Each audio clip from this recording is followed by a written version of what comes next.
How's it going, everybody? Thank you for watching another video. So for a super long time, I've been trying to find the perfect knife to put in my backpack or my bug out pack. I just want one fixed blade and maybe like a really reliable folder. So I started off with one of these guys right here. So this is a kukri from GK & Co. in Nepal. You can see Nepal right here. And I wanted to get a kukri because I know the belly is really good for being a hatchet and it's really useful as a knife. And this specific one is really good at stabbing. But as I started to use it, I realized that it's super heavy and it's not that great of a hatchet. So then the next thought is carry a hatchet and size down on the knife. So I had to look at the Buck 119, and this is beautiful. The weight on this thing is great. The grip is really comfortable. The one thing that I had a problem with though is this edge is so thin here, and you really can't use this for batoning. For general camp use, around the campfire, around the camp, I think this is excellent. But for heavier duty usage, not the best choice. And then this year, Buck Knives came out with one of the most versatile knives I've ever seen, the ground combat knife. Let's have a closer look.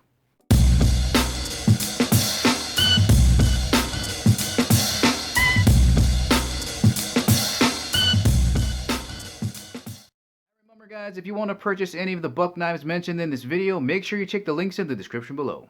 Alright, let's have a look at the sheath that comes with the ground combat knife for a freebie. Man, this thing is pretty high quality. You could probably sell this for like $30, $40.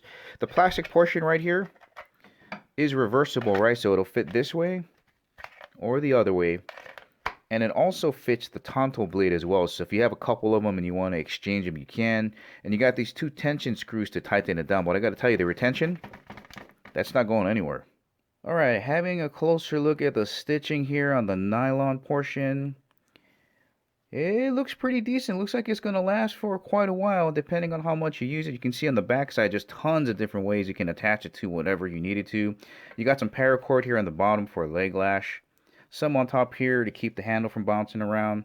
And if you didn't need to use the nylon portion and you only wanted to use the plastic portion, you can undo this Velcro, and tons of lashing options here. All these different loopholes, you can just tie it down to whatever else you need it to. Alright, let's get a good weight reference here. So the knife and the sheath weighing in at 14.9 ounces, and that is heavier than a can of soda. And the knife by itself coming in at 9.1 ounces. Alright, moving on to some size references. So again, this is the spear point version. There's the tanto and the huge one that's called the talon. But the spear point, that blade is about 5.5 inches. The overall length is just about 10 3/4. So that's what it looks like next to a Sharpie. I'm going to turn it this way so you guys can see that angle. Alright, let me show you just how thick this full tang design is. I mean, it goes all the way around from the pommel all the way to where the finger groove is. It's just thick. This is probably one of the thickest tangs I've ever seen. So here is a chopstick, right? So that's the fatty portion of a pair of chopsticks. Just crazy. I'm going to switch it this way. It's probably thicker than that. Doesn't stand a chance against the thinner side or the smaller side. And literally, it goes all the way around right up to where the scales go. Gets a little bit thinner. And then the point gets thicker, so if you're stabbing into things, you don't have to worry about snapping off the tip.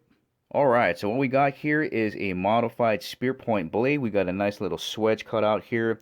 Again, here is another view of just how thick that tip is. If you're cutting into something or stabbing something or batoning, no way you're going to break that off. 5160 steel, Cerakoted in-house. It's going to be very durable. It's not going to rust out on you. And it is Boss heat treated, so that edge retention is going to be great. Alright, here is a close-up of the grip here. We got tricolor canvas micarta. When this thing gets wet, you're going to be able to hang on to it. 3 gigantic fasteners here. And you can see that canvas micarta is stacked up like that. That's just beautifully done. Comfort in the hand. It swells up right into this area. So when you're hanging onto it like this, it just fits right into the fatty portion of your palm. The finger groove feels good. Creates a nice little finger guard so you don't slip and cut yourself. Alright, let's cut up some stuff here. We'll do a couple of cuts. We'll do 1, 2, 3, 4. So easy. 5. Whew, sharp out of the box. Man, and overall, guys, I don't think it matters if you get the tanto or the spear point. You got this great Cerakoting that's going to keep it from rusting and be very durable. The Bosch heat treatment is going to make sure that edge retention stays there for you. It's very easy to sharpen. And again, man, have a look at that handle design. Once again, guys, that is the Buck Ground Combat Knife. It comes in the spear point and the tonto, and it also has a bigger version called the Talon. If you want to purchase one of these, make sure you check the links in the description below. Guys, that's the ending of the video. Hope you found it useful. If you liked it, please give it the thumbs up. If you haven't subscribed to Chemo365, please do. Remember, I'll catch you guys laters.